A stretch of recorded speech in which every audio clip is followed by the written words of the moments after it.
That sounds fun. That sounds fun. Hi, friends, and welcome to another episode of That Sounds Fun. I'm your host, Annie F. Downs. I'm so happy to be here with you today. Listen, if you weren't at our That Sounds Fun event at the Ryman, and you may not have seen it on Instagram, I do have a big thank you to say to you. We have very recently hit 100 million downloads of the That Sounds Fun podcast, which is a number that makes no sense to me. I cannot fathom 100 million downloads, but it's thanks to you listening to our shows, you sharing these shows with your friends as we continue to try to make the best podcast you get to listen to and the one that you love the most. That's who we hope to be, the work we hope to do. It just means the world to me that you keep tuning in and you keep bringing your friends along. So thank you for that. It is such an honor to do this work. You know, it's funny, right? Because we just make each episode as we go. And it's one of those things where you don't realize the compounding effect of the work you do every day. So I also hope that our 100 million downloads reminds you in whatever you are doing, that you are doing compounding work in the daily tasks. Like you are making a bigger impact than you realize. And I hope this reminds you of that. We also have a beautiful little trophy that the network gave us. Thank you to the That Sounds Fun network. I was genuinely shocked when they brought it out. So if you want to go back and look on my Instagram, you can see it there. It's on Annie F. Downs. If you look under the TSF Ryman highlight, all the posts from the Ryman are there, but one of them is about the 100 million downloads. And thanks to the team that makes this all possible. This is the only part I know how to do is talk. The rest of them know how to do the rest. So I am really, really grateful for our team and really, really grateful to you. We love getting to do this. And so I'm grateful y'all keep showing up with us and keep inviting your friends. Keep doing it. Rate, review the show. That's how it gets in front of new people. When an episode stands out to you, text it over to your people, share it with the people around you. The more the merrier is what we like to say around here. So your friends are invited to join us too. So thank you again. And before we dive into today's conversation that you are going to love, I want to tell you about one of our incredible sponsors. This show is sponsored by BetterHelp. Sometimes I get jealous that kids are back in school because I love learning and I miss teaching. But then I realize I still have full control of being able to learn something new whenever I want to. We all do. We just have to make time for it. I'm such a fan of being a lifelong learner, and that includes learning more about myself too. Therapy can help you reconnect with your curiosity to learn and help you learn more about yourself too.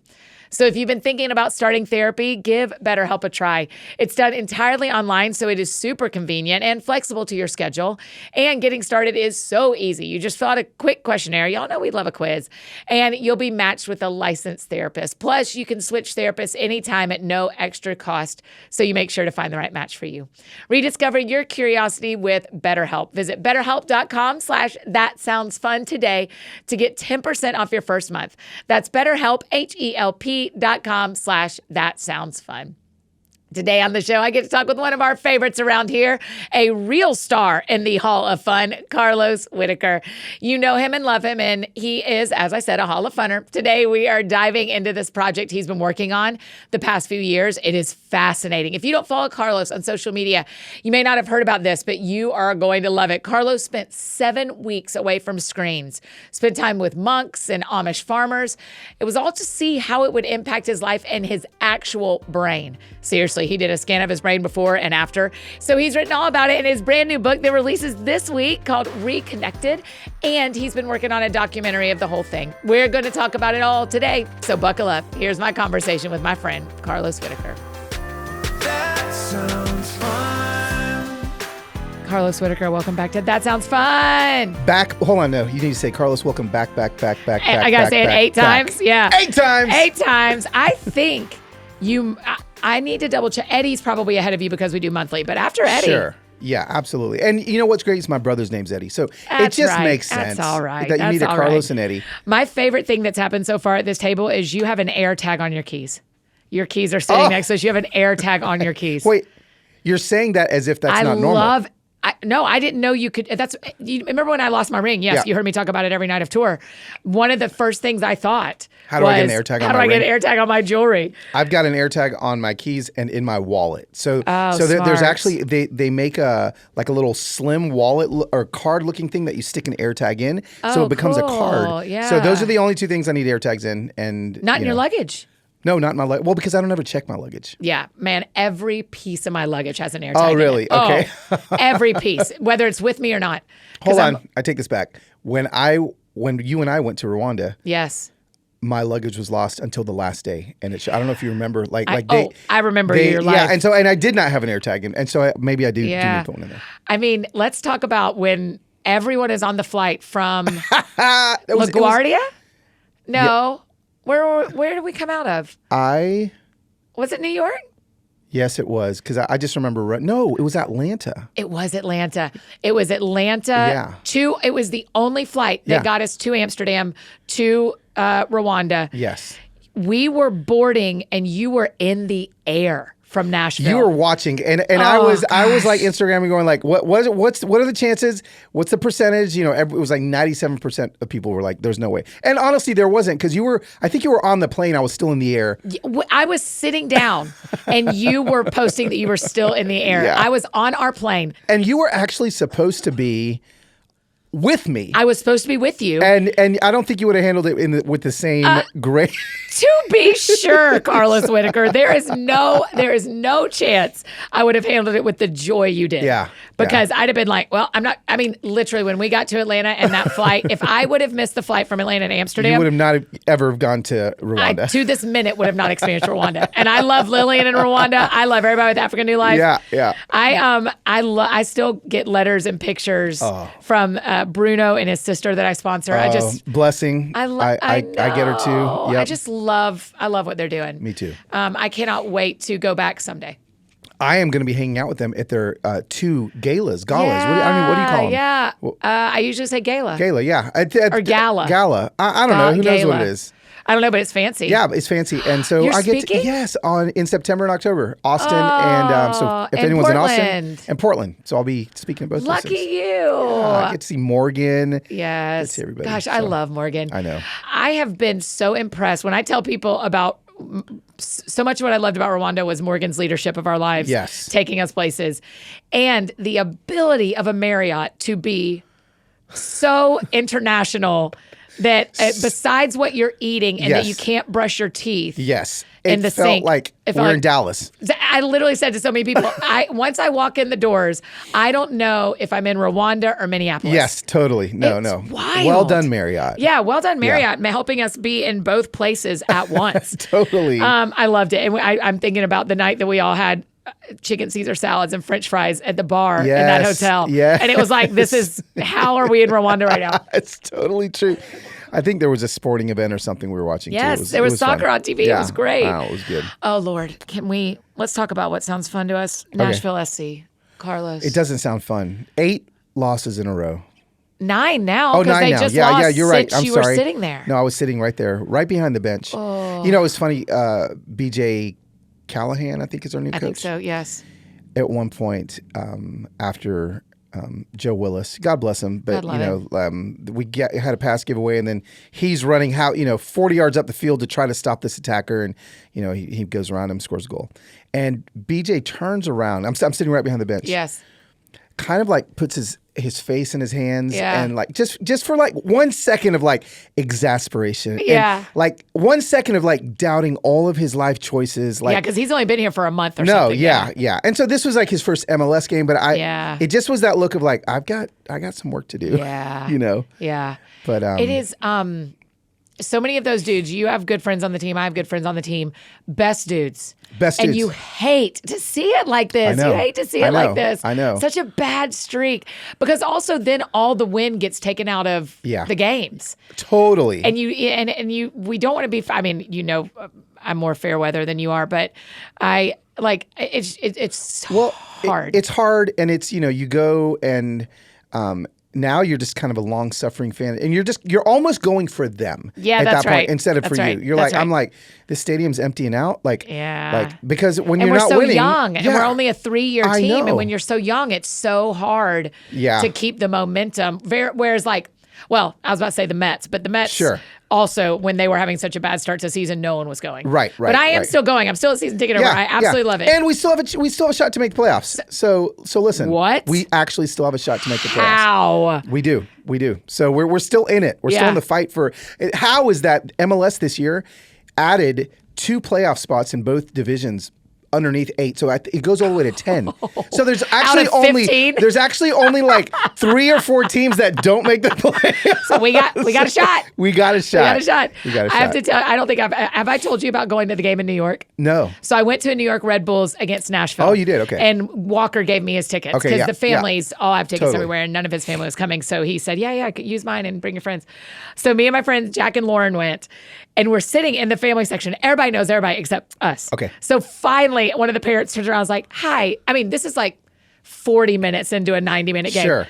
Hi, who do y'all know? It was like very clear that there was only 40 of us in this section, and there were 3 that were like, 3 of these things are not like the others. Totally. I love that. But it was so fun going to, I'd never been to an away game. Yeah. Have you been to an away game? Walker gave me his tickets to a LAFC game. Oh, yeah. And so I got to see Nashville and LAFC, and we beat them. And listen, we're in downtown LA. LAFC is like LA, right? And I'm proudly wearing my Nashville shirt. And I'm passing by all these guys from the barrio. They look like my cousins. They're like, "You're a Nashville fan, SA?" And I was like, yeah. And we won. It was awesome. That was great. I hilariously don't remember if we won. Oh, really? Yeah, that's fine. I don't remember if we won. Because I just Annie, had you're such just a good there for the time. fun. I had such a good time. Yeah, I just remember all the snacks we tried because my friends Jack and Lauren are very snack venturous. Okay, yeah. And so one of my favorite things in New York is we will eat and order 15 small things because we want to try everything. Absolutely. So absolutely. I remember the snacks, love sadly, it. for I better love or for it.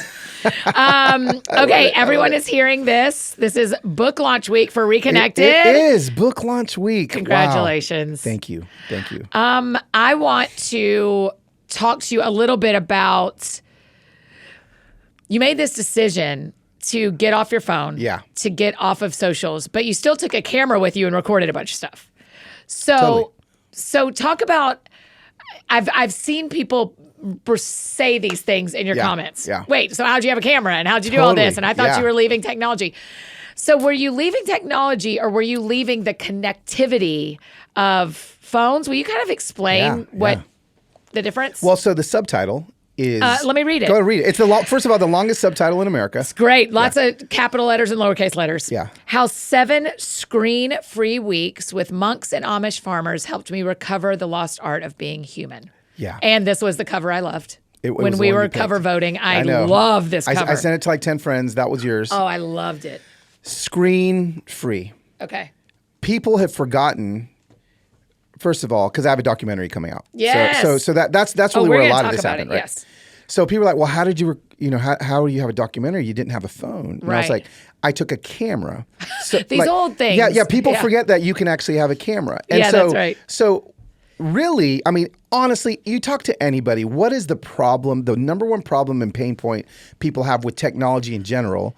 It's not a camera. It's not...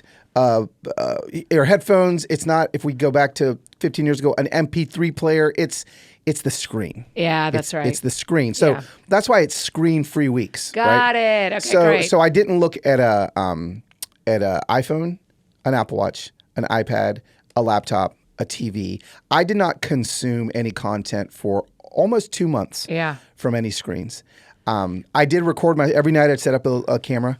And I was actually doing that specifically so I could write the book. So I'd set it up, and for the first 2 weeks, I just would talk to it every night. Okay, this is what I did. It was like a journal. And then so when I got home... quicker than writing it. writing it down. And so I'd talk about it, and then I got home, and when I started writing the book, I literally would watch the footage, and I was like, okay, this is what I did on day 3. Brilliant. Because I wanted to make sure I had that. But then the longer I was there, the more I was kind of filming other things. Like I was, I'd film my walk, or I'd film this, or I'd... Oh, you know what? I'm with the monk. Let me interview him. Let me put up the camera. And so when I got back, I had about 60 hours of footage. Okay. And then so I gave that to Hodges, and it turned into a documentary. And we'll talk about that later. Yeah. But the idea of the book wasn't to be technology free. It was to be screen free. Okay. Screen free is the kicker, and most of us. That is something that we're all working on. That is something that, and I'd seen enough books about the dangers of screens. I'd seen enough books about 5 ways to, stop looking at your screen. I'm like, okay, like there's enough of those books, but I want to write a book about what's beautiful on the other side of the screen. So this book isn't about why phones are bad. Right. This book You genuinely don't talk about it. No. I read the whole thing and there's like very little mention of phones being. Yeah, go read another book for that. This book is about all the things we've forgotten how to do on the other side of the screen. Yeah. And so the first 4 days was all about the phone because I was legitimately detoxing coming off of it. But then after day 5, I'd forgotten about the phone. Like it was now just an experiment about community, an experiment about all of these beautiful things that I was experiencing. And so it was life-changing. And I also had not found anyone that had done it. Yeah. Right? So like I'm like, all these people are telling me why phones are bad. And I'm like, but who's actually done it? And so I was at a point in my life where I was like, I think I can do this. Let me get my brain scanned before and after. Let me make it a little experiment. And let me not look at a single screen for 7 straight weeks. Not delete Instagram. Not delete Twitter, not stop reading email, not only look at like literally not look at a screen for 7 weeks and see what happened. And it changed everything. One of the things I dislike about myself, if I was to make a list of what's not working in my life, which Hannah Brincha taught us to do, I am great at a Sabbath from my phone for a day. I'm actually really great at a summer break. I take a month off every summer. Yeah. And then I come back and I go, man, I'm not even going to look anymore. And it takes me about 4 days to be back to like in my Discover tab in Instagram. Yeah. You may not want to answer this. Have you actually made any changes that have stuck? Well, put it this way. I was at 7 hours and 23 minutes a day on my phone. Okay. And now I'm at 3.5 hours a day on my phone. Wow. And can I tell you something? I have not made one. Yes, I can. Because that's the whole point of the podcast. Yeah, that's why I hear. Yes, tell me everything. So I can't tell you everything. I have not purposely made one decision about screen time with my phone. I haven't put anything in place. You're half down to the amount you used it before your 7 weeks, and you don't have any external stopper. It's just you. I don't have screen time. I don't have rules. I don't have why. Because what I realized is when I fell back in love with what's on the other side of the screen, when I started doing those things instead, I just picked up my phone less. Yeah. And so like now I'm just living more. And so like, again, this book's not going to, it'll give you tangible handlebars, at the end of every chapter, things that you can try.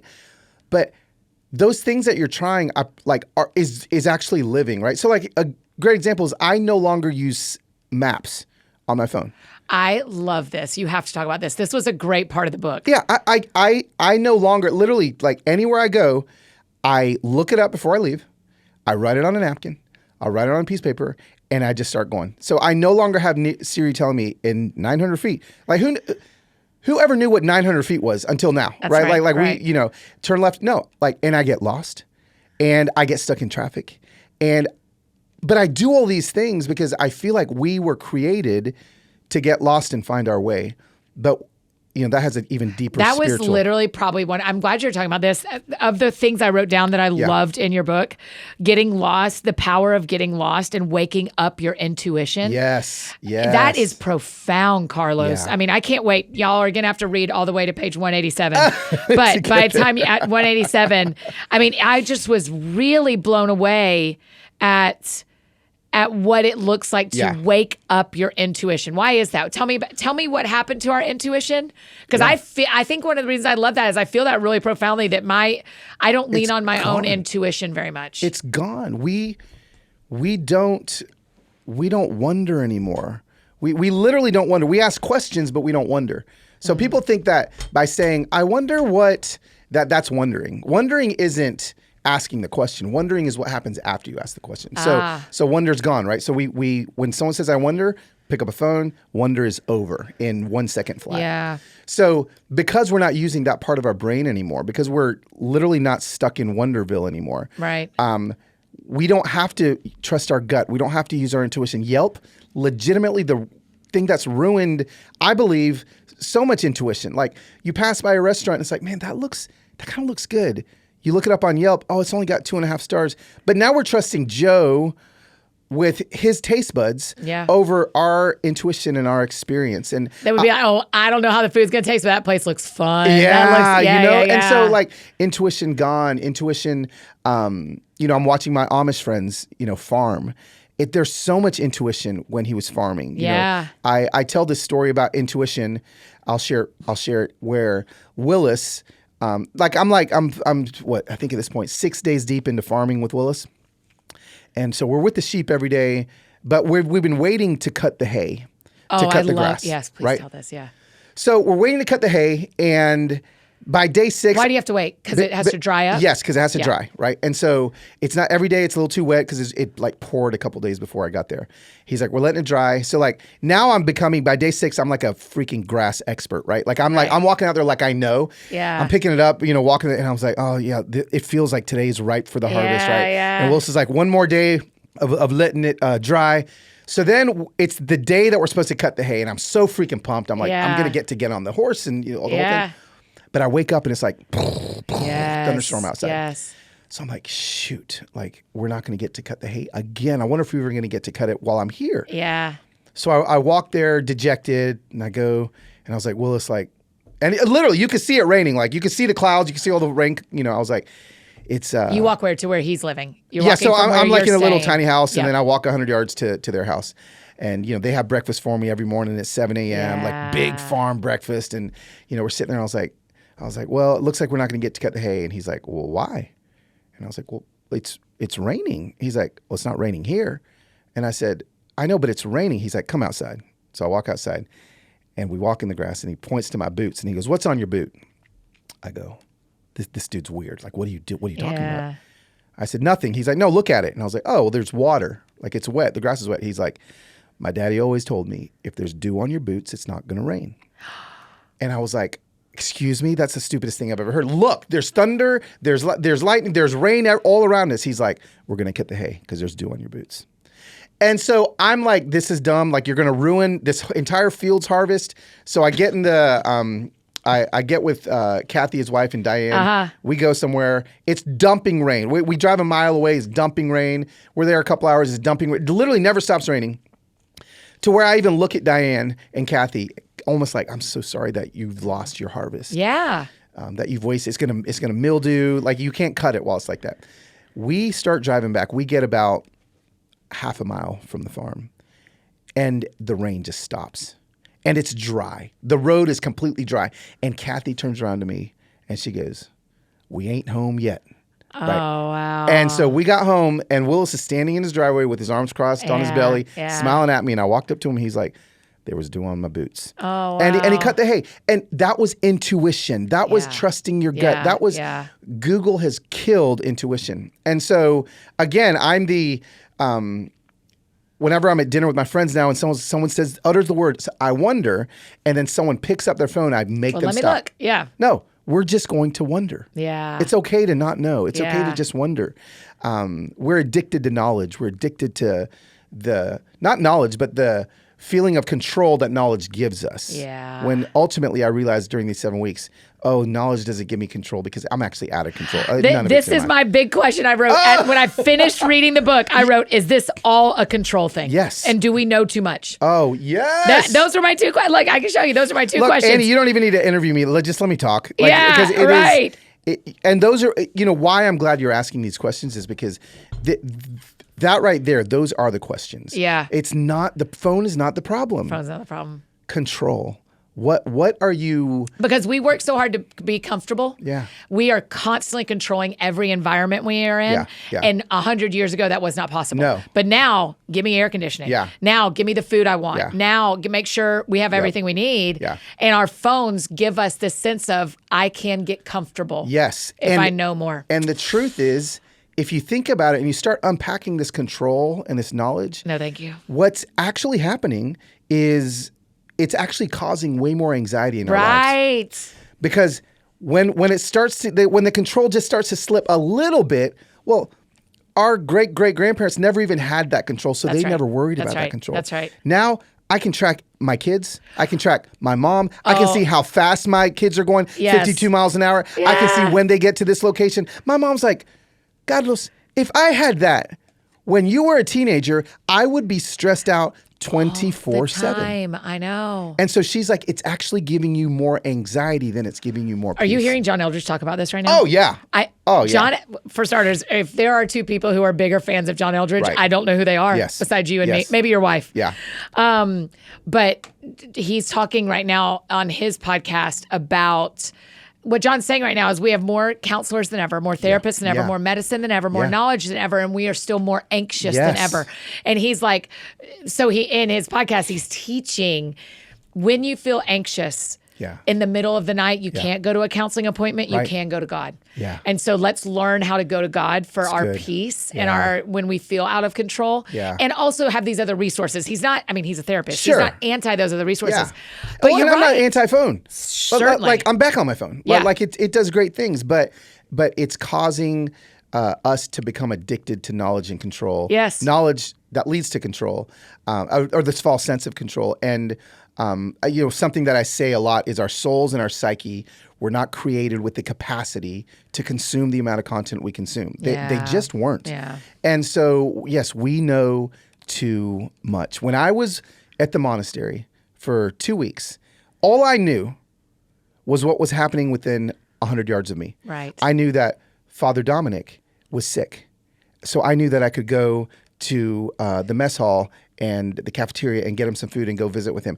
I knew that Abbot Francis had a retreat with these dancers that were coming. I knew a lot. Yeah. I actually knew enough to fill my mind and heart all day long. Yes. But I only knew what was right there in my Yes. community. Yes. And I just started thinking, do we just know too much?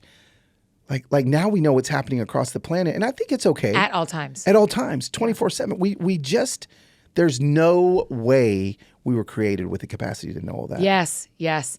I think that is one of my brain's biggest problems. When this happened to me this week, our mutual friend KB. Yep. KB and I were at the same event, and he said, "Did you see what happened to mutual friend on Twitter?" And I was like, "Nope." Yeah. He said, "Have you heard that everybody's mad?" Nope. Yep. I'm not on Twitter, Yeah. so Yeah. I don't know. And all of a sudden, and you just have these moments, and this happens to me all summer when I take the month off. When people are like, "Hey, did you see this happen and this happen?" I'm Right. like, "No, I don't. Yeah. I don't see anything." Yeah. But I'm never bored. Right, yeah. I see everything. I was walking at Totally. Central Park every Yes, day. I was yes. listening to podcasts. I was doing puzzles. I mean, I was still living, like you're saying. Yeah. We can just only take in what we can take in. Yes. And without my phone, I wasn't taking in things outside of my life. And that's why the book's called Reconnected, because when I told people I left my phone, literally my phone was hundreds of miles away from me for 2 months. Everyone's like, what was it like when you disconnected? And initially I was like, oh, and I would explain it. But then I was like, I actually didn't. Like I actually plugged back in. Yeah. I actually reconnected to everything that is around me, all the things that I think God created me to notice and to savor. Yes. All of these things I reconnected to. So, everything, Annie. I mean, it's all too much. Yeah. Just too much. That sounds fun. Hey friends, just interrupting this conversation. Tell you about one of our incredible partners, one of my favorites, Wayfair. Fall is calling, and Wayfair has everything you need to welcome the new season into your space. They've got cozy throws that you need, seasonal decor, cookware, and more. Creating your own autumn ambiance is easier than you think. So I'm in my New York apartment right now, and y'all know how much I love the stuff I got from Wayfair for my apartment here. I'm getting to use my absolute favorite couch ever, and now it is time for me to add a little fall touch in here too. I am very excited about that. And I finally am not using a travel shelving unit that is in my closet. I finally got a dresser from Wayfair, and I'm very, very grateful to have drawers.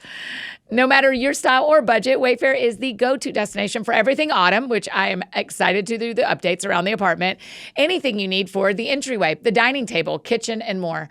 Wayfair has everything from your favorite fall traditions, whether you prefer hosting, baking, or just getting cozy. Wayfair makes it easy with fast and free shipping, even on the big stuff. They'll even help you set it up. Get ready for the season of change. Visit wayfair.com or get the Wayfair mobile app, y'all. If you want something else to scroll, the Wayfair mobile app is enjoyable. That's WAYFAIR.com. Wayfair, every style, every home. And I have another incredible partner to tell you about, Nurture Life. Listen, I was on vacation with 5 littles under 4 this summer, my family mini BFFs. I know how hard it is for you parents to prep meals that your kids will actually eat. And so I need you to know about this hack. Nurture Life is a meal delivery service focused on helping busy parents easily feed my mini BFFs from 10 months old to 10 years old. And my nephew Sammy is a fan. We sent him a box of Nurture Life to try, and he sent me back a video. I showed the whole team. It was adorable. He gave it all 2 thumbs up and said they tasted, and I quote, very delicious. He was definitely a fan of their little corn dogs. Nurture Life lets kids enjoy a nutritionally balanced meal while still eating all of their favorites, and their meals are made fresh every week. Seriously, they're never frozen.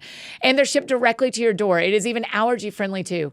It's about time that a flexible meal subscription existed for babies and kids. So head to nurturelife.com and use the code TSF for 55% off your first order. That's right, 55% off. Once again, that's nurturelife.com for 55% off. And make sure you use our promo code TSF so they know we sent you. Okay, now back to our conversation with Carlos. That sounds fun. Okay, here is my question. Yeah. In our spiritual lives, let's talk about the Holy Spirit. Sure. You and I both have, all of our friends listening, a lot of our friends listening. You and I both have relationships with the Lord. A lot of our friends listening do. What has been stolen from us? I'm thinking a lot about steal, kill, and destroy right now in my life. What has been stolen from us that the Lord wants to restore by changing our relationship with screens? Yeah. What's been stolen from us is our ability, I think our true ability to have a one-on-one relationship with the Lord. Let me unpack that a little bit. Wow, please. Yikes. We get so much help. We get too much help in our faith journey, I believe. I mean, I've said so many times, how did people study the Bible before Google? Yes. So listen, suddenly I'm at the monastery, 23 hours a day of silence, no screens. I have my Bible and I have these monks. And I've got 6 times of prayer a day. And so when you go from 7.5 hours a day looking at your phone to you can't get out of your head anymore. Yeah. You just can't escape, right, your thoughts. And it was very overwhelming. But suddenly what I didn't have anymore, I would have these questions. Like, God, like, I don't understand. Like, why are you allowing this suffering to happen? I couldn't go listen to a Matt Chandler sermon that's going to like fix me in the moment. Oh, you know what? That feels better. Okay, I'm fine. I had to sit and exist in the discomfort of questioning God. And so suddenly now here's where a relationship really happens is when you question and then he responds and then you question that I don't like that. And then you start. So suddenly I actually within 72 hours my faith just completely unraveled. Like I was like, this is all a facade. Like, wow. the God, really this dude that was murdered and then rose again. Come on. Like, it all started feeling so fluffy and fairy tale to me because I didn't have this constant stream of podcasts and YouTube videos and sermons and all these things that I was in audiobooks that I was using to box God up into this perfect little package that, okay, this fits neatly in my life. Suddenly all of those walls crumbled and God went spilling everywhere.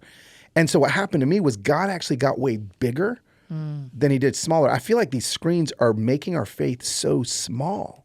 Like we've just kept boxing God in smaller and smaller and smaller until it's like, oh, this is perfect for me. Wow. Whereas I feel like God is supposed to be an overwhelming God. Like I just had to get to the point of being okay with God being so gigantic and so massive. And there was a lot more I don't know than there was, oh yeah, no, this is the answer to God. But you and I both spend our days making content that we share on social media that hopefully brings people closer to Jesus. Absolutely. How do we balance that? How do we balance the God gets bigger the farther you get from your screens, and we both spend our lives trying to help connect with people via a screen that will draw them closer to God. Yeah. That's tense for me. It should be, and it's tense for me, and it's actually changed a lot of what I'm putting out into the world. The questions I'm asking, what I'm trying to do now is have people ask more questions than give people more answers. And that's in the last year and a half since I've done this. where, and again, this isn't for everybody, but for me, I'm like, I just want to lead people to more questions because God is ultimately going to answer these questions. Yeah, that's right. He can handle our questions. He can handle these things. But the amount of questions I started having in these 7 weeks when I didn't have answers readily available to me, suddenly my faith had to become my faith. It couldn't become what Carlos. I love my book, Kill the Spider. I know it's helped a lot of people. Oh my gosh, it helped me so much. But like ultimately, I have to be okay with like offering. The older I'm 50, I'm almost 51 now. Older I get, the more I do feel like I got some things figured out. Yes, I got a few things. I can help people with some of these things. But what I don't want to do is cheat people the opportunity of asking God some hard questions and having to wrestle with God by me coming in and giving my kind of cookie cutter little basic morsel of like, well, this is it. I hope you feel better. That's right. I'm writing my next book so differently because of my version of that. Yeah. But does that make sense? Yes, totally. So again, podcasts and books. I'm writing a freaking book. I'm talking about a book that I'm hoping people are going to read so it helps them. Yeah. But what I'm hoping it does is it helps them reconnect with who God has created them to be. But I'm not telling them who that person is. Yeah. And I'm not telling them what God is supposed to look like. That's right. We had a live stream last night for our Single Purpose League. SPL. It's called the chapter meeting. And one of the things we talked about is when God says he's your husband in Isaiah. Yeah. And that's true for men and women. Yeah. And y'all get to suss out what that feels like for you. But for women, and people were kind of starting to talk about how God has filled that role for them. And the variety of answers is just this reminder that God is individual. So for us to say, for God to be your husband looks like this, or for us to give exact answers is being prescriptive instead of descriptive of who he could be. Yes. But so when people were asking me, I was going, I'll tell you 2 examples, but I need you to go ask him. Because what you need in an earthly husband is not the same thing I need in an earthly husband. And what you need in God as your husband, as it says in Isaiah, is not what I need. It is God is my husband today. And so it has been such a gift. I mean, I teared up during the live stream. I mean, one girl was like, I had a list of the dream car I wanted and God helped me find it. Wow. And another girl was like, I am telling you, God fixed my dishwasher this summer. Yeah. I mean, stuff like that is like just make you want to sob that he is so personal and kind and loving and can be in that role for all of us. Yeah. But if we say as creators, this is who you have to be. Yep. I mean, an introvert is not going to connect with who they have to be if that's what you and I are telling them. Yeah. Can you imagine? God, let me tell you, Single Purpose League, God is your handyman, period, right? It's like, well, like he was for the dishwasher girl, but he's not going to be for this person, That's right? And so again, being disconnected from content and content creators that I love and that help me, just left me alone with the Word of God and people that I could talk to face to face. Face to face. And I'm telling you, it unraveled a lot and it reconstructed a lot, and I'm better for it. It must be how the rabbis, a common thing we hear about is that rabbis enjoy arguing over scripture together. Yeah, totally. And when we see that happen on the internet, it's very toxic and divisive. Yep. But when I would have to imagine that you sat with some of these monks and some of the friends of the Amish went like, that cannot be true. Yep. And worked that out with me. Yes. And there's no risk of it being a public thing because you're just sitting around a table. And there's also no risk of, it's funny, believe it or not, the Amish and I don't see eye to eye on a lot. Okay. So, I've got a lot of like ultra conservative friends. Yeah. Close friends of mine. And I came back and I was like, hey, listen, I know that you call yourself ultra conservative, but you are the most liberal Amish person I've ever met. Okay. So let me tell you about conservatism. And so like I'm sitting across the table, Willis and I, we're talking about socioeconomic issues. We're talking about worldviews. We're talking about all of these things that we are vehemently disagreeing on. But can I tell you? Yeah. I'm thinking about these rabbis you're talking about. The disagreements we had were across a what? a table. Yeah, that's right. And the table, although we were disagreeing about things in our minds, we were agreeing about the thing in front of us. Oh my gosh, but you know what? Like this freaking bread, like did she bake it this morning? Did she bake it? Yeah. And then so there's this commonality, this common love, face to face that we're sharing. We're disagreeing, but we're together long enough to where the point isn't just to like argue and come up with a solution or come up with a point of agreement. Sometimes we just disagreed. Yes. And it was fine because we spent such a long time together. I go into the book, one of the chapters is about the table and how every meal I had with the monks and the Amish was over an hour. Every single breakfast, lunch, and dinner. There was not a meal that was shorter than an hour. Oh my gosh. Most of them were an hour and a half. Even breakfast. Even breakfast. When they had so much to do. And they have so much to do, but a lot of what they have to do is this, is talking, and so I got home and I started doing research for the book, and I was like, well, I wonder, like, I feel like the American meal has changed too. And sure enough, 100 years ago, the average American meal was 90 minutes long. Oh my gosh. Not dinner. 100 years ago, the average American meal was 90 minutes long. In 2023, it was 12 minutes. Oh my gosh, Carlos. So let's think. 90 to 12. Let's think. What have we lost? Yeah. Because we no longer communicate over a meal? What have we lost because we're no longer with each other, having face-to-face and letting meals linger and savor and all these things? Yeah, because that feels like the best dinner that you get once a month. Yes. Yeah. But what we've lost is the ability to communicate. Yeah.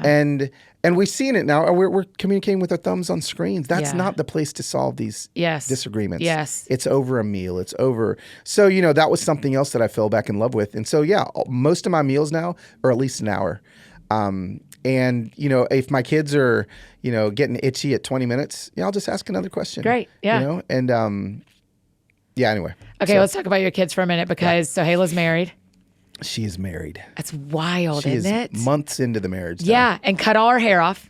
She's just really changed. She's already got her mom bob going. She's got the mom bob. Okay, tell me how when you're back from this reconnected experience and your daughter's getting married. Yeah.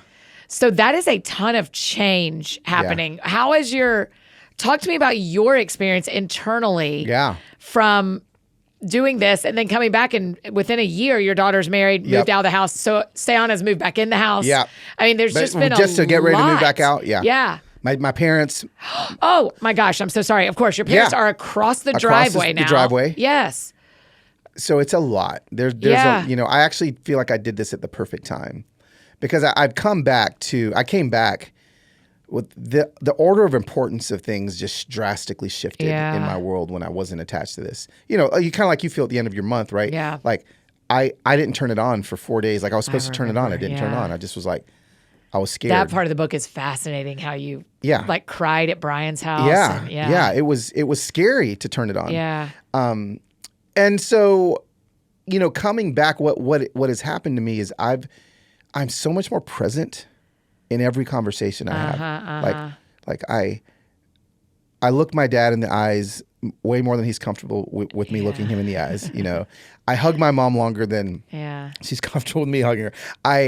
My kids, and what's been really cool is that, again, I didn't come home and set up all these rules, screen time rules. Yeah. But I went through all my kids. I asked them what their screen time was maybe 3 months after me coming home. And all of them had cut theirs in half, like almost in half. Oh, wow.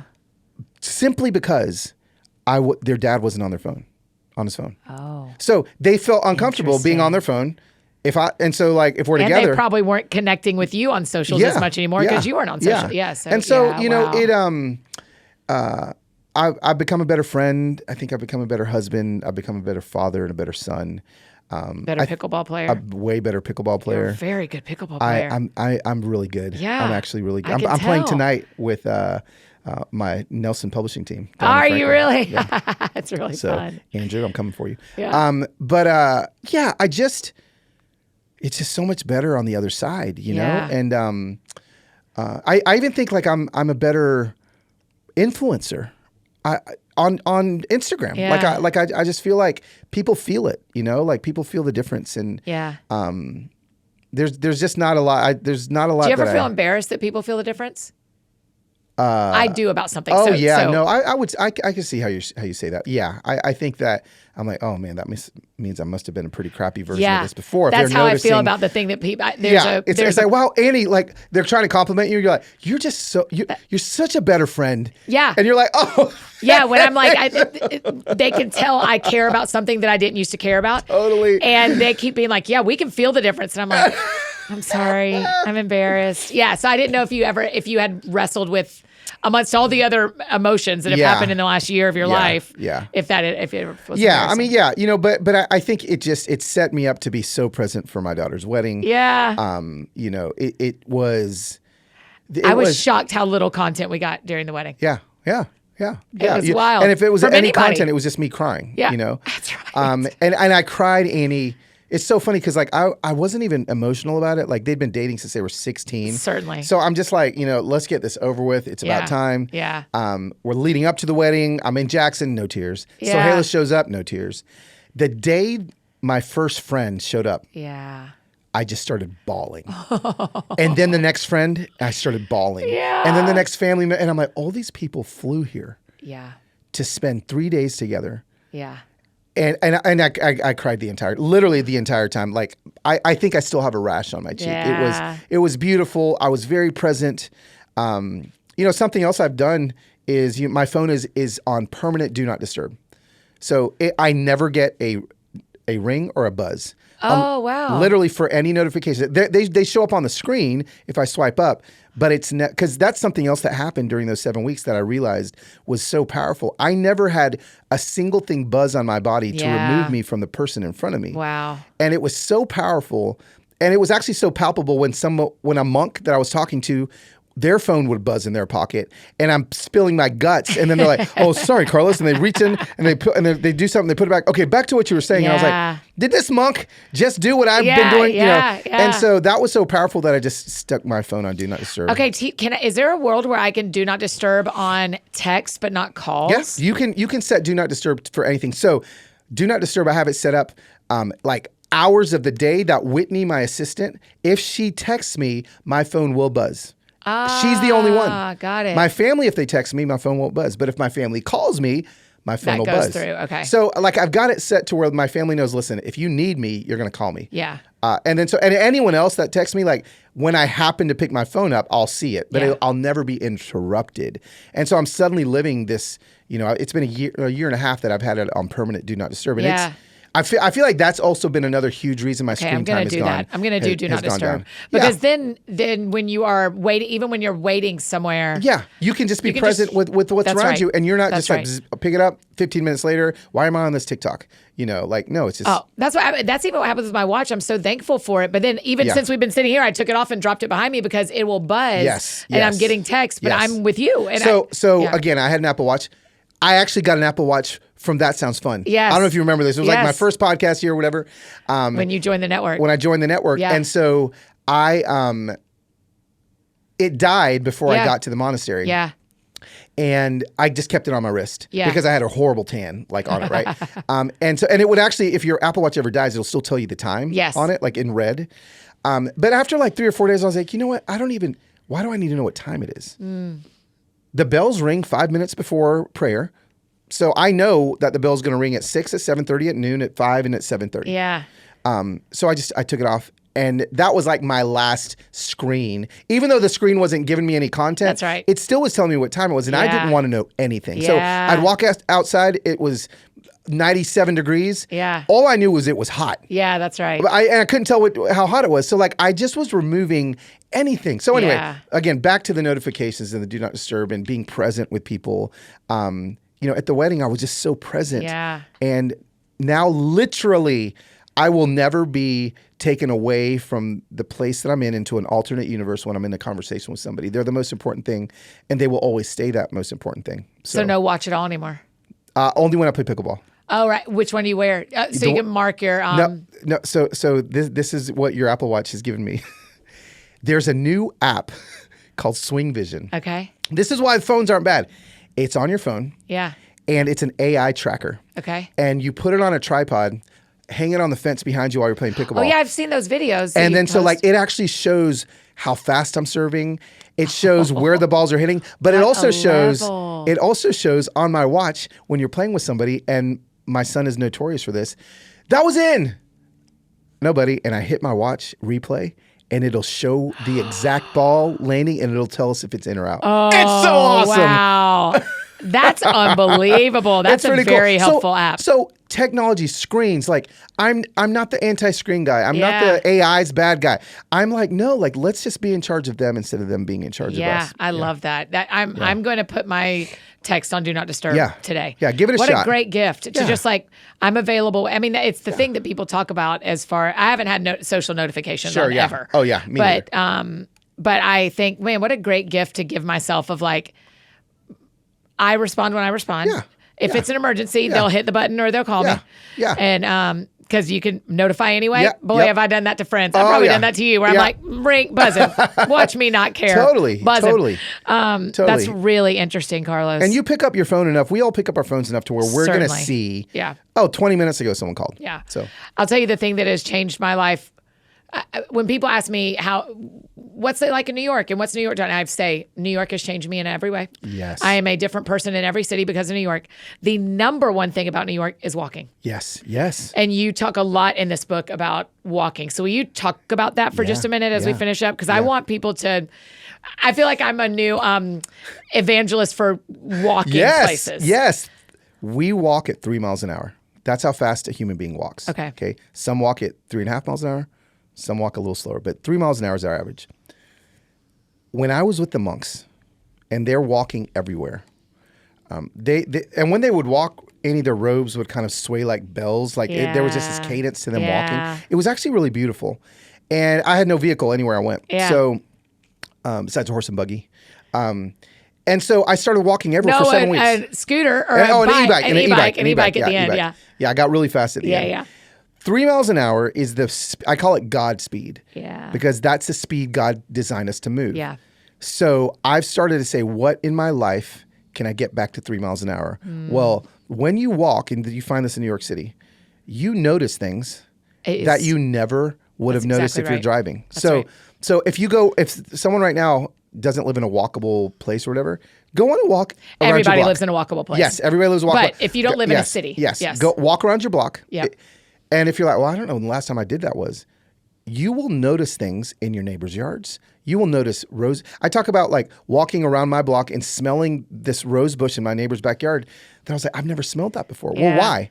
Because I've gone too fast by it in order to, so you notice more incredible things. You're able to savor things. Walking is so important. When my family, we love to vacation, we love to go to New York City. The reason why is because you basically can't be on your phone and walking or you'll die. Yeah, that's right. Like you'll walk into the street and get smashed by a dump truck. You'll walk into there's people everywhere. You can't just be staring at your phone. So we've always loved taking our kids to New York City because when they were teenagers and we're walking around, their phones were in their pocket because they couldn't. Act like people say it's the fastest. It's so fast. Everything just goes so fast. I'm like, I am so much slower there. Oh, yeah.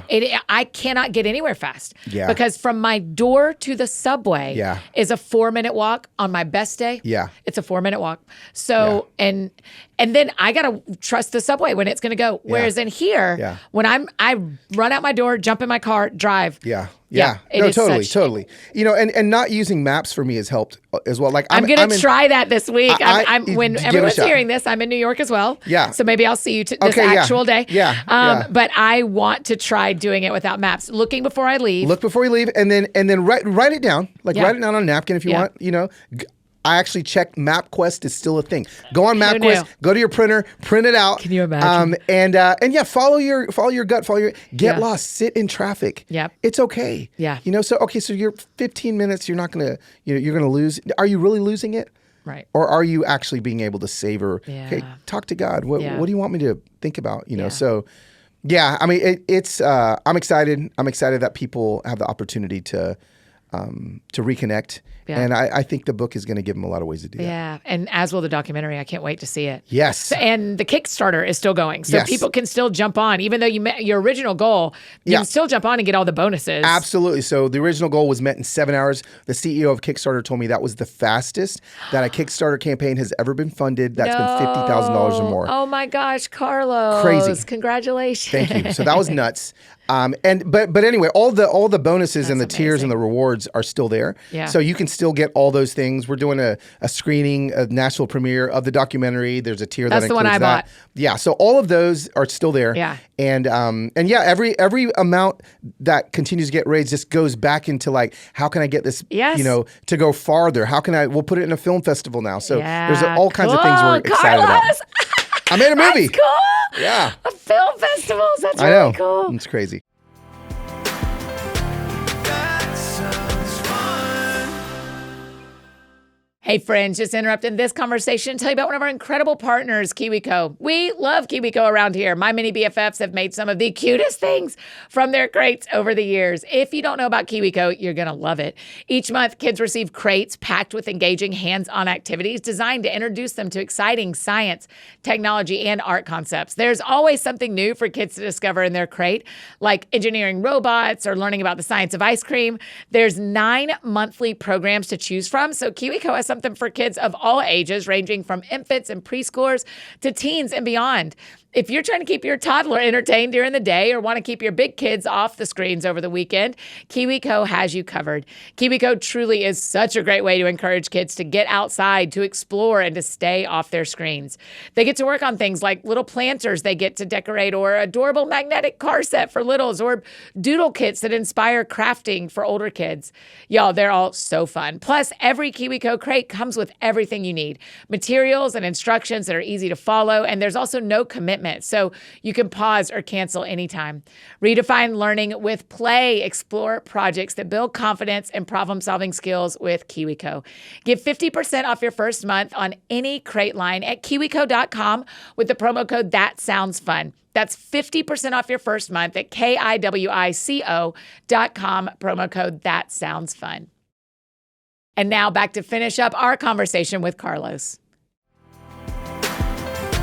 That sounds fun. Give us a quick update on your parents. Mom and dad are good. We've called hospice in, and I think, again, I'm learning so much about just end of life, and we're all going to go through it. Nobody talks about it. For my dad, people aren't aren't following Yes. along. My dad has dementia. We've been walking on this journey, moved them into the house almost a year ago to the I cannot date. believe it. Crazy. That was crazy. We were on tour last summer. And I remember sitting down with you, and I was like, "Hey, Annie." And I remember saying, "Let us buy that house. I know, Please let I know, Insta Familia buy that I house." know. But the Lord provided The anyway. Lord provided. The Lord provided anyway.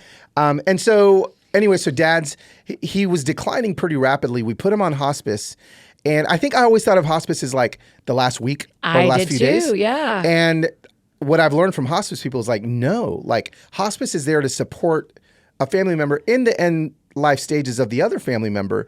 But what happened, and it happened to my dad, is they started taking him off all of this medicine that he was on, and That was life-saving medicines? like cholesterol, for example. My dad he'd had a heart attack, but then the hospice came in and they're like, "Why is he on cholesterol medicine? He's Yeah. eating salmon and a couple things a day." And my mom's like, "Oh, I never thought about that." We take him off; those side effects go away. My dad's brain turns on, and he improves. And so I'm like, we call in hospice, and my dad gets better. Yeah. And that happens a lot. So, so we're on this kind of upward swing right now with my dad, which is a lot of fun. He's recognizing me more. He's in more Really? conversations. My mom and I are talking in the kitchen, and he'll pipe in the stuff he hasn't done in years. Yeah. And Are you so happy with them across the street? Yeah, What a it is. gift. That is such a my mom wild texted story. me this morning, and she's just, texted me a picture of her handle on her fridge. It had come off. So I'm just going to go over there and fix it today. Yeah. I mean, come on. It's so freaking sweet. I get to do that. It's just the best. And for as long as your mom and dad are with us, they're across the street from you. And I just think that is a really cool, you get to be there with your dad and your mom. Yeah. I'll get to be I with think it's him. really cool. Yeah, thanks for asking. He is a internet celeb. People love him so People much. do. They really do. I think you've done, I've said this to you privately, I think I have, but you've done such a beautiful job not making him a character, but sharing him. Yeah. And I think that is that is a hard line to balance. Yeah. When I think about that with my nephew TJ that died, and with my nephew Sam. I want to make sure that I share appropriately and honoringly, but without benefiting or making a character out of them. Totally. And you are modeling that really well for us. Thank you. So. Well, I'm trying. I just ask the question every day, like, what would my dad want people to see so that it helps them feel seen? Are there times where you record things and don't show it? Oh, yeah. Interesting. Tons. Wow. Tons. Okay. So, and my mom sees that too. She's like, you didn't post that thing that you recorded. And I was like, yeah, it just didn't feel right. Yeah, that's right. Yeah. I think one of the benefits of us not being 30 or 25 and having phones is that we do have a pause now. Yeah. I was going to share something yesterday, and I sat with my team. I think I wouldn't have done 10 years ago. Totally. I said to my team, do we feel good about this? And they said, maybe later. Yeah. Maybe not today. Yeah. I said, okay, that's great. You're right. That's it. So much more. Okay, so Carlos, yes. because the show is called That Sounds Fun, you've answered this 1, 2, 3, 4, 8 times before. Because the show is called That Sounds Fun, tell me what is sounding fun to you right now. You're not going to be surprised by my answer. I know. It's all pickleball all the time. It's all pickleball all the time for you. Pickleball all the time, Where Annie. are you playing? Where is the place? Are you going to Lifetime? I saw you play at Lifetime I have played there before. Yeah. But I'm at Maryland Farms, the former YMCA. I heard. Which is it's basically now the Williamson County Pickleball and Tennis Center. But there's 4 new pickleball-only facilities being built currently right now in Nashville. And they're like, they've got a bar and they've got coffee and they've got locker room. It's like super fancy pickleball. Yeah. So like I'm all in pickleball all the time. I got a pickleball Instagram account. I'm trying to like play in tournaments now. Yeah. I'm legitimately trying to play. My goal is to play in my first professional senior. Oh, cool. Because I just turned 50. Yeah. So I can play in a senior tour. Legitimately, I can play in a senior. Cool. So I'm trying to play in a senior tour tournament and see how I can do. I died yesterday that you're in a celebrity pickleball tournament. I was like, we've reached a day where Carlos is in a celebrity pickleball tournament. With Hannah Brown. With Hannah Brown, who I love. I love Hannah so much. I loved it. I was like, Carlos and all these bachelorettes. I know. I am. So fun. I thought it was funny that they call it a celebrity pickleball. I'm like, my wife's kind of rolling her eyes like, listen, please remove that word from your brain because that is not what you are. But, I'm going to have fun. It'll be so fun. good. Sean Johnson, like, there'll be real celebrities. That's also the thing right now for people meeting people. You're supposed to go to play pickleball. I, every single day, meet. So, Annie, you're actually like set up for pickleball. Like just your personality and kind of, I have made more connections, business connections, just friends, like through pickleball than I've done at CrossFit or anything else that I've really gotten into. Yeah. And also, here's a kicker. Racket sports, and I'll send you this reel so you can see it. Racket sports are the best thing you can do for your brain. So like as the son of a dementia patient. Yeah, I bet you do have to think about I'm thinking about all these things, and it shows that racket sports, because there's something about not hand-eye, but racket-eye coordination, that because it's an extension from your hand, that sparks things in your brain that swimming or running or all these other things don't do. And so racket sports are the best thing for your brain. So if you want a healthy brain, I've played a few times. I've enjoyed it. I have not made it a habit. But up in New York, that is like get off apps and start playing pickleball is what they're telling everyone who wants to meet someone to date. They're like, start playing pickleball. The courts at Westmead every Tuesday and Thursday nights have a singles pickleball night. Every Tuesday and Thursday? Every Tuesday and Thursday at 7 p.m. under the lights. And it is packed. I mean, it is, I've never gone, but I play there all the time and I'm on their Instagram feed. Packed. And there's just, people meeting each other. So, SPL's in Nashville. SPL. Let's go. We got a sport. Carlos, I love you. Thanks for doing this. I love you too. I'm so glad this book is out this week. People can read it. I enjoyed it a ton. So thank you. You're welcome. Oh, you guys, isn't he the best? Wasn't that fascinating? Oh my gosh, you've got to read the whole book. Hearing the stories from the monks and from the Amish farmers, it's just amazing. So head over to social media, tell Carlos thanks for being on the show, and go grab your copy of Reconnected. If you like these conversations about what's going on with our screens and what we're doing with phone and technology, I think you'll also love episode 433 with another one with Carlos, or episode 861 with Darren Whitehead, or just go back to last week where we talked to Hannah Brencher. She's awesome. If you have any questions from this episode, drop them in the Q&A box on your Spotify app if you're a Spotify listener like me, or you can send them to us on Instagram at That Sounds Fun Podcast. We'll try to answer them there. I love seeing y'all following over at That Sounds Fun Podcast because you know you're getting all the goods from the pod. Just like you share this show, keep sharing about that Instagram account. If you need anything else from me, you know I'm embarrassingly easy to find. Annie F. Downs on Instagram, Twitter, Facebook, anywhere you may need me, that is how you can find me. And I think that's it for me today, friends. Go out or stay home. Do something that sounds fun to you, and I will do the same. Today, what sounds fun to me is a weekend in New York before I head back to Nash. Y'all have a great weekend, too. We'll see you back here on Monday with our friend and Nashville's newest resident, Alyssa Bethke. I'm so happy they're in Nash. All right, we'll see y'all on Monday. That sounds fun. That sounds fun. Oh, that sounds fun. Check 1, 2 on the microphone. Annie F. Downs in your car to your home. Every week it's something new. A deep talk or an interview. She'll make you laugh, she'll make you cry. When it's dark out, she's a light. When you're down, get you feeling right. Oh man, that sounds